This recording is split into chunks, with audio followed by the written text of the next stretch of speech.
Ohayo! On several occasions, I have considered learning Japanese, and like most people, I end up distracted with life, and the intent to learn it got pushed further and further to the point I was saying I want to learn Japanese, instead of I am learning Japanese. My initial exposure to Japanese was of course anime. In my case, at 11 years old watching Naruto on Jetix channel, whoever remembers that, and it just so happens that this very same year, our primary school teacher was also a fan of Japanese who taught us some basics. As I went on to high school, the only thing I could remember was how to count to 10, which is still quite impressive considering it was one lesson a month or so and I may have never learnt it otherwise. 1,2,3,4,5,6,7,8,9,10. These 10 initial vocabulary expanded as I watched anime. You otaku have probably heard of these words. Arigatou gozaimasu. 大丈夫ですか? はい。Ohayo. 助けて。変な耳っけ。いただきます。俺も先行って船に乗ってるぜ。バーガー。Since then, I have on several occasions researched Japanese and tried learning the alphabet and vocab. So here I will present to you how I intend to learn Japanese, and hopefully this can help you learn a language yourself. The most important thing I find is consistency, even if it's a short amount of time a day. With weekend breaks, of course. It's not fun trying to do a task if you don't know when's the end point to it. So that's why I set myself a goal, rather than thinking, oh my gosh, this is crazy, there is so much to learn.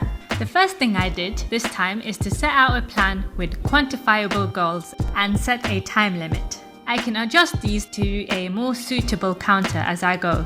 For example, I want to eat more healthy. How do I do that? Make a plan for which fruits you'll actually buy. Set example 2 fruits a day except weekends. The plan is to eat these specific 2 fruits for only 3 weeks. It's so much more manageable. So to make my plan, I listed out different methods to which I can learn it and make it fun and exciting.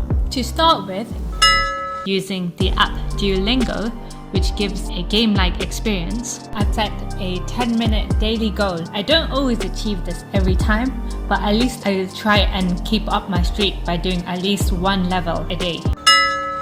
Learning the alphabets. In Japanese, there are actually 3 alphabets: the hiragana, the basic characters, katakana for foreign words or names, and kanji, the Chinese borrowed characters. Technically, Japanese can be fully written with hiragana, so this is my starting point, and I will take it step by step to kanji. Katakana is just another version of hiragana. The structure is the same, where, as with kanji, it is borrowed Chinese characters. Mind blown!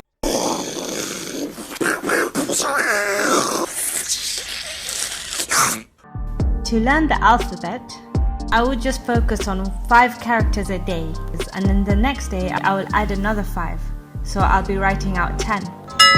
Learning some vocab. To learn the vocab, Each day, this will be my process, with weekends off. I made a list of the words that I wanted to learn. I would then try and write out from memory the Japanese versions of the words to see how much I can remember. Then I will check it. I'll only practice the ones again which I got wrong until I have got everything correct. Since statistically, people can remember up to 7 random items in short-term memory. I have found that focusing on 7 new words each day, but adding 10 to the list helps me learn the best. I already knew how to say 10 words since I knew how to count to 10, if you were to count that as vocabulary. And next I learnt Gatsu, which means moon, also used for months. January, February, March. In Japanese, it will literally be the number plus Gatsu. Ichigatsu, Nigatsu, Sangatsu. I was already 22 words into learning my first 50 words. I have now learnt 200 words. Now that I've learnt the alphabet, I can use this to write out the words that I've also learnt. That way I'll be memorizing it so much more better. Watching this specific playlist on YouTube that I found is taught in a fun and engaging way, as well as structured. There are a lot of videos out there, but I decided to stick to this same playlist, not to overload myself with too much resources. Watching these YouTube videos have given me a good understanding of the language overall, especially in hearing it. And finally, watching anime, of course. I watch anime on a regular basis, so let's not pretend. I gave myself a game-like experience to make it more fun. I gave myself levels for how much I would learn and what level it would put me in. It is generally recommended to learn up to 2,000 kanji characters, as you would know up to 85% of the characters in a newspaper, which is a decent amount of understanding. Once I set myself an endpoint, it's not so bad. My goal is to reach level 4 by 3 months of learning, then level 10 by 2 years. As you can see, I'm trying to be realistic with time. I bought myself this squared notebook recently to move on from random scraps of practice papers to keeping everything all together. I've also personalized it, and this has really motivated me because I love seeing my progress, and I think the language looks so pretty. It would be such a great treasure once I've finished it. I really like how it looks right now. So there's the plan. In 3 months of learning, i.e. 4 months time, I will let you know if this plan worked for me or not. So thank you for watching and good luck with your journey.